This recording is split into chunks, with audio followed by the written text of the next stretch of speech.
네, 조국혁신당의 성비위 논란이 가라앉지 않는 가운데 황현선 조국혁신당 사무총장과 최강욱 민주당 교육연수원장이 자리에서 각각 사퇴를 했고 성희롱은 범죄가 아니라던 이규원 조국혁신당 사무부총장도 사의를 표명했습니다. 내일 이재명 대통령과 여야 대표 만남이 여야 협치의 물꼬를 트게 할지 주목이 되는데요. 조기현 민주당 법률위 부위원장, 송영훈 전 국민의힘 대변인과 짚어보겠습니다. 안녕하십니까? 반갑습니다. 네, 성비위 논란을 가라앉히기 위해 안간힘을 쓰는 걸까요? 관련 인물들이 잇따라서 자리에서 물러나고 있습니다. 오늘만 해도 조국혁신당의 황현선 사무총장과 이규원 사무부총장 그리고 민주당의 최강욱 교육연수원장 총 3명인데 어떤 의미가 있다고 보십니까? 일단 황현선 사무총장의 사퇴는 한마디로 하면 대리 사퇴라고 말씀드릴 수 있을 것 같습니다. 조국혁신당의 성폭력 사태가 수습되지 않고 있는 것의 가장 큰 책임은 누가 뭐라고 해도 당의 창업자이자 대주주라고 부를 수 있는 조국 전 대표의 회피 때문입니다. 네. 그리고 지금 이 성폭력 가해자로 지목된 2명의 인사 중에서 1명은 이미 제명이 됐지만 다른 1명은 당원권 정지 1년밖에 받지 않지 않았습니까? 그리고 그 인사에 대한 처분이 문제가 되고 있는데 이 문제되는 인물은 문재인 정부 청와대에서 조국 전 대표가 민정수석일 때 민정비서관실 특별감찰반장을 한 인물입니다. 네. 그리고 문재인 전 대통령의 그 딸 문다혜 씨의 태국 이주 사건, 지금 그 뇌물수수 혐의로 문재인 전 대통령이 재판을 받고 있죠. 아하. 이 사건의 수사 과정에서 조국 전 대표, 백원우 전 민정비서관, 그리고 이 특별감찰반장 출신의 행정관이 모두 다 진술 거부권을 행사했습니다. 예. 이런 일이 있기 때문에 조국 전 대표가 성폭력 사건의 처리에 대해서 입장도 밝히지 않고 대단히 미온적이었던 것이 아니냐라고 하는 비판과 의구심이 증폭되고 있거든요. 그렇기 때문에 이 문제는 황현선 사무총장의 사퇴로 끝날 것이 아니라 조국 전 대표의 진솔한 사과와 정계 일선에서의 퇴진이 있어야 된다. 저는 이렇게 생각합니다. 네, 파장을 의식한 좀 뒤늦은 조치 아니냐 이런 지적이 있을 수 있을 것 같아요. 그런 비판을 피하기가 어려운 상황입니다. 이 거슬러 올라가면 이 사건이 최초 외부에 알려진 게 4월이었습니다. 예. 그 뒤에 뭐 이제 조국혁신당, 뭐 민주당의 제3자 입장에서 볼 때는 절차에 의해서 징계 절차가 잘 이루어졌구나. 라고 생각했는데 이제 9월 4일 날 강미정 전 대변인의 기자회견을 통해서 실제 피해자 보호라든가 사후 처리에 문제가 있었다는 게 확인이 됐습니다. 그러면 그 직후에 이 수습을 위해서 전면적 조치를 취했어야 되는데 조국혁신당은 오히려 또 강미정 전 대변인의 기자회견 내용에 대해서 조목조목 반박하는 방식으로 사안에 대처를 했고 그 뒤에는 오히려 이 설화에 더 휩싸여서 지금 문제를 확대시킨 겁니다. 결국에 책임자들의 사퇴로서 지금 막을 수밖에 없는 상황이 됐는데 그 정도로도 지금 사퇴 수습이 안 될 정도로 더 커지고 있는 사안이고요. 일단은 본인의 발언 또 행위에 대해서 책임질 사람이 책임지는 모습이긴 한데 좀 늦은 감은 분명히 있고 뭐 외부적 시각에서 볼 때는 과연 그 피해자들이 호소했던 이 본질적 내용에 대한 해결 의지 그리고 어떤 식으로 해결해 나갈 것이냐 이 부분은 주목해서 볼 필요가 있을 것 같습니다. 예. 책임자들은 사퇴를 하고 있고 조국 전 대표의 책임론도 불거지고 있는데 여러분 아시겠지만 사건 직후에 이 강미정 대변인의 폭로 이후에 기자들이 이 조국 전 대표에게 입장을 물었지만 다음 기회가 있을 것이라면서 답하지 않았죠. 그리고 SNS를 통해서 이 책임감을 느낀다라고 하고 어제 조국 전 대표가 한 유튜브 방송에 출연해서 당내 성비 논란에 대해 사과를 했습니다. 들어보시죠. 저부터 일단 참 죄송하다 이런 말씀 드리고요. 석방되고 난 뒤에 저라도 조금 빨리 이분을 만나서 소통했으면 어땠을까. 제가 만남이 있기 전에 이런 일이 터져서 참 안타깝고 처리 과정에서 미흡한 점이 없었는지 좀 살펴보고 재발 대책을 마련하는데 저도 힘을 보태도록 할 것입니다. 네, 들으신 것처럼 조국 원장은 이 성비위 사건이 났을 때 옥중에 있었지 않냐, 당무에 뭐 이래라 저래라 할 수 없는 처지였다라는 건데 이 앞서 SNS를 통해서 이번 사태에 대해서 비당원 신분이라서 할 수 있는 역할이 없었다. 이 말과 크게 다르지 않거든요. 사과 설득력 어떻게 봐야 될까요? 일단 조금 전에 저희가 영상에서 본 조국 전 대표의 코멘트를 보면 마치 피해자는 조국 전 대표로부터 개인적인 위로를 받지 못해서 그것 때문에 탈당한 사건인 것처럼 잘못 비춰질 우려가 있습니다. 사건의 본질은 그것이 아니거든요. 그러니까 조국 전 대표가 피해자를 만나서 개인적으로 위로를 했느냐 여부가 중요한 것이 아니라 사건 처리가 공정하고 온당하게 되었느냐 그것이 핵심입니다. 예. 그 부분에 대해서 피해자는 반발을 하고 있는 것이고 당에 가장 강한 영향력을 미칠 수 있는 조국 전 대표가 왜 그런 상황을 보고만 있었느냐인데 뭔가 본질에서 벗어나고 있는 답을 하고 있는 것 같습니다. 그런데 이런 태도가 상당히 일관되죠. 조국 전 대표는 본인이 당원이 아니어서 어떻게 할 수 없다는 취지로 항변을 했었는데 사실은 당원이 아니고 감옥에 있는 동안에도 조국혁신당의 당무에 많은 영향을 미쳤다고 평가할 수 있습니다. 지난 4월 15일에는 같은 당 차규근 의원을 통해서 민주당과의 대선 연대에 대한 입장을 SNS로 밝혔습니다. 그리고 같은 달 18일에는 대선에서 민주당 후보를 적극 지지해달라고 또 SNS를 올렸습니다. 4월 15일부터 8월 14일까지 4개월 동안 조국 전 대표의 페이스북에는 옥중 서신, 옥중 기고, 그다음 옥중 서면 인터뷰 이런 것이 16차례나 올라왔습니다. 왜 성폭력 사건에 대해서는 단 한 번도 입장조차 밝힐 수 없었는가 이것을 많은 국민들께서 의아하게 생각하실 겁니다. 페이스북에서 계속 이런 문제들이 발생하고 있는데 이번에도 관련한 논란이 있습니다. 조국 원장 어젯밤에 본인 SNS의 프로필 사진을 바꿨습니다. 살펴보시면요. 오른손을 이 귀에 대고 소리가 나는 쪽으로 바라보고 있는 사진으로 지금 보시는 것처럼 바꿨습니다. 뭐 경청을 하겠다, 앞으로 당원들의 마음을 더 살피겠다라는 해석이 나옵니다. 지금과 같은 상황에 프로필 사진을 바꾸는 것 좀 적절해 보이십니까? 글쎄요, 뭐 경청 정치인에게 중요하죠. 근데 지금 뭐 비판이 있는 지점은 경청하지 않아서의 문제는 아닌 것 같습니다.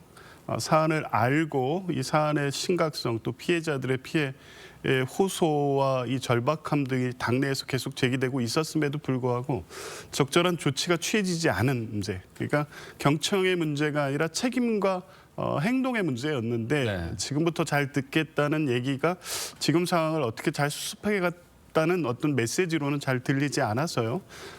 뭐 사과를 거듭해서 하고 있고 또 주요 당직자들이 사퇴하는 방식으로 책임을 지고 있지만 중요한 문제는 이 사안의 심각성에 대해서 정말 제대로 인식하고 계신가 이 부분에 대한 계속적 문제 제기가 있다는 점을 조국 원장께서 좀 새기셨으면 좋겠습니다. 네, 이런 상황에서 조국 원장의 절친이죠. 조국혁신당 창당의 디딤돌이 됐던 장영승 대표가 탈당계를 제출을 했습니다. 조 원장을 향해서 대외 활동을 자제할 것과 또 당직자 전원 사퇴, 비대위 구성을 요구를 했습니다. 본인이 작성한 탈당 사유를 보면 당이 민주적, 혁신적이지 않고 미래가 없어 보인다는 건데 지금 뭐 가까운 주변 사람들까지도 사건 처리에 상당한 문제가 있다 이렇게 보는 것 같아요.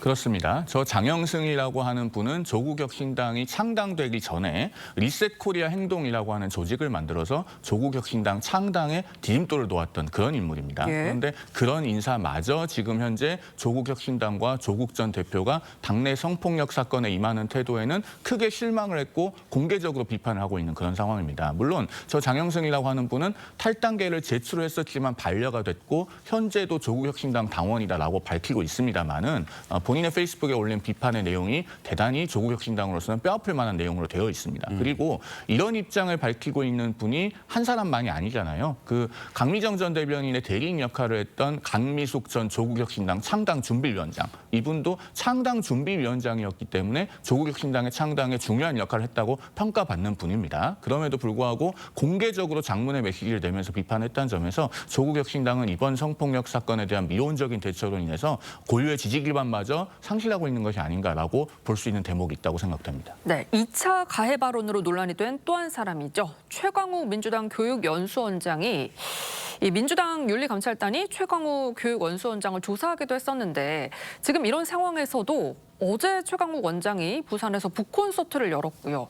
이 파장이 커지니까 결국 오늘 교육연수원장직에서 물러났습니다. 민주당과는 선긋기가 되는 걸까요? 뭐 엄밀히 따지면 사실 민주당의 문제는 아닌 거죠. 그러니까 다만 차강욱 의원이 조국혁신당 세종시당에 가서 한 강연 과정에서 나왔던 그렇습니다. 발언이기 때문에 뭐 민주당 차원에서의 어떤 입장이라든가 메시지는 아니었긴 했지만 최강욱 원장이 교육혁신연수원장을 맡고 있었기 때문에 이게 당에도 어떤 파장이 있던 것은 분명합니다. 어쨌든 발언은 매우 부적절했고 2차 가해 논란도 발생된 상황이고 따라서 정청래 당대표 역시 즉각적으로 윤리감찰단을 통한 조사와 그에 따른 징계 절차가 개시가 됐습니다. 예. 당연히 뭐 당직을 내려놓는 것이 이 본인의 발언으로 인해서 당이 불필요한 어떤 논란과 오해를 받는 것을 해소하는 길이겠죠. 조금 늦은 감은 있습니다. 예. 네, 다음 소식도 한번 짚어보겠습니다. 오늘 오후 4시에 민주당과 정부가 고위 당정협의회를 엽니다. 계속해서 이 당내에서도 토론의 주제가 되었던 게 중수청을 어디 둘 것이냐였는데 아무래도 중로는 이제 행안부 소속이 되는 것 같아요. 그렇게 정리가 되는 걸로 보면 될까요? 그렇습니다. 당은 사실은 어느 정도 입장이 정리돼 있었습니다. 예. 그런데 논란이 됐던 것은 정성호 법무부 장관이 예결에 출석해서 법무부의 입장이 당과 배치되는 것처럼 발언을 함으로써 당정이 다른 입장이 있느냐 이런 논란이 있었던 건데요. 실제 그 이견이 있었지만 조평하는 과정이었고 당에서는 행안부 안에 둬야 된다. 이걸 어느 정도 정리된 입장이었고요. 당정 간에 아마 그런 쪽으로 오늘 정리돼서 정부 조직 개편 안에는 행안부 소속으로 중수청을 두는 거로 정리될 것으로 보고요. 아마 곧 그런 내용으로 발표가 있을 것 같습니다. 네, 국민의힘에서는 이 경찰 수사권을 강화하고 민주당의 우호적인 중수청을 만들고 있다면서 민주당이 헌법질서 파괴를 시도하고 있다 이렇게 주장을 하고 있습니다. 민주당은 정부조직법 개정안을 25일 본회의에서 처리할 방침인데 사실 국민의힘에서는 여론전 이외에 맞설 방안이 없는 현실이거든요. 지금 이재명 정부가 출범하고 특히 민주당의 정청래 대표 체제가 들어오면서 국민의힘을 무시해온 것은 어제 오늘의 일은 아닙니다. 그러나 국민의힘을 계속 무시하더라도 국민을 무시하고 국민의 여론에 등을 돌린다면 그 후과는 굉장히 감당하기 어려울 겁니다. 왜냐하면 이런 식으로 검사의 수사권, 수사지휘권, 보안수사권, 보안수사 요구권 이런 것들을 모두 박탈하는 시스템이 만약에 구성이 된다면 그 피해는 고스란히 우리 국민들께 올 수밖에 없습니다. 작년 기준으로 경찰이 검찰에 보낸 사건 중에서 연간 10만 4천 건 정도가 보안수사 요구를 받아서 검찰에서 경찰로 다시 내려옵니다. 경찰의 수사가 그만큼 완전하지 않기 때문에 그런 것 아니겠습니까? 그런데 여기에 대해서 검찰이 아무것도 개입할 수 없게 되면은 결국에는 범죄 피해자들의 권리가 제대로 구제받지 못하고 처벌받아야 될 사람이 처벌받지 않게 되는 겁니다. 그렇게 되면은 아마도 이재명 정부는 대한민국 역사에서 범죄자 전성시대로 기록될 수밖에 없습니다. 정청래 대표가 국민의힘을 무시하는 태도는 하루아침에 바뀌지 않겠지만은 지금 이재명 정부가 해야 할 역할은 이 우려에 대해서 국민의 목소리를 정확하게 듣고 올바른 시스템을 만들겠다는 자세로 돌아오는 것이다라는 말씀을 드립니다. 뭐 일부 쟁점상에 대해서는 또 유예 기간을 두기로 했으니까 그 기간 동안 어떻게 해결되는지도 좀 지켜봐야겠습니다. 그리고 이재명 대통령이 내일 이 민주당 정청래 대표, 국민의힘 장동혁 대표와 오찬 회동을 갖습니다. 이번 회동에 대한 여야 입장 들어보겠습니다. 더불어민주당은 특검법을 연장한다든지 특별재판부를 설치한다든지 야당을 탄압하는 데 몰두하고 있습니다. 따라서 이런 여러 가지 문제점들에 대해서 종합적인 지적을 하지 않을 수 없을 것 같습니다. 결국은 이런 문제를 풀어내야 되는 것은 대통령이 풀어내야 된다고 생각합니다. 저희 민주당은 어떤 정쟁을 위한 도구나 장치로 삼지 않고 민생 회복, 또 사법 개혁 등 여러 가지 국민 눈높이에 맞는 개혁, 그다음 미래를 향한 성장을 위한 계기로 삼으려고 합니다. 네, 오찬 이후에 이재명 대통령과 국민의힘 장동혁 대표의 단독 회동도 예정이 돼 있습니다. 이게 흔치 않은 기회거든요. 이번 회동을 통해서 경색된 전국을 타개하고 또 여당의 일방 입법을 저지하는 그런 성과를 거둘 수 있을 거라고 보시나요? 그 역대 정권에서도 대통령과 야당 대표와의 만남을 두고 여러 가지 논란이 있었죠. 그리고 결국에 이제 성사가 되더라도 사실 딱히 그 중요한 성과를 낸 회동은 없었습니다. 근데 만남 자체의 의미가 있는 거죠. 특히 이번 정부는 비상계엄 내란 이후에 조기 대선을 통해서 출범한 정부이고 국정은 실제 지금 회복돼야 될 어떤 민주적 질서뿐만 아니라 민생, 경제 중요한 여러 가지 과제들이 있습니다. 야당의 협조도 필요하죠. 아마 대통령께서는 이제 그 부분은 중요하다고 보고 계신 거고 그래서 의제나 형식과 관계없이 야당 대표의 말씀을 듣겠다는 거기 때문에 그 만남 자체로서 의미가 있고 안 그래도 여러 가지 이제 정치적 갈등이 극단화된 상황이기 때문에 예. 만남에서 일단 협치의 시작 그 의미를 두면 될 것 같습니다.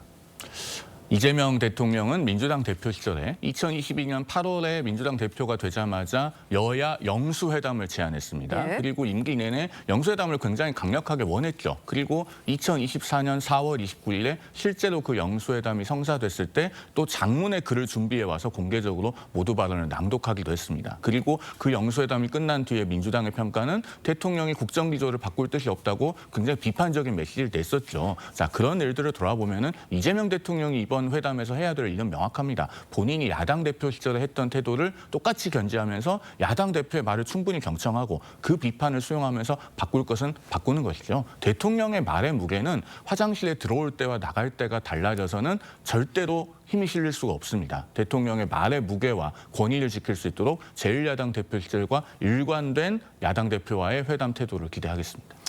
네, 사람들의 관심이 쏠린 건 결국 악수하냐 마냐 이건 것 같아요. 이제 아무래도 여당에서도 이렇게 강경 일변도로 가서는 안 된다. 거기에 대한 공감대가 좀 있지는 않을까요? 뭐 아무래도 대통령과 또 같이 만나는 자리이기 때문에 악수는 하게 되지 않을까 싶습니다. 근데 예. 중요한 건 두 분이 손을 잡느냐 마느냐 이 부분이 아니라 실제 대화의 여지가 이번 계기를 통해서 만들어질 수 있겠느냐이기 때문에 뭐 정청래 대표는 이제 그 부분에 대해서 약간 태도 변화가 있고 장동혁 대표의 어떤 입장과 태도가 중요할 것 같습니다. 무조건 반대가 아니라 비판할 건 하더라도 또 협력할 건 협력하겠다는 기본적인 입장 변화만 있으시다고 하면 네. 악수를 넘어서 뭐 충분한 대화도 얼마든지 가능하지 않을까 싶습니다. 네, 여야 대화가 복원될지 관심 있게 지켜봐야 할 것 같습니다. 지금까지 정치권 쟁점 짚어봤습니다. 감사합니다. 감사합니다.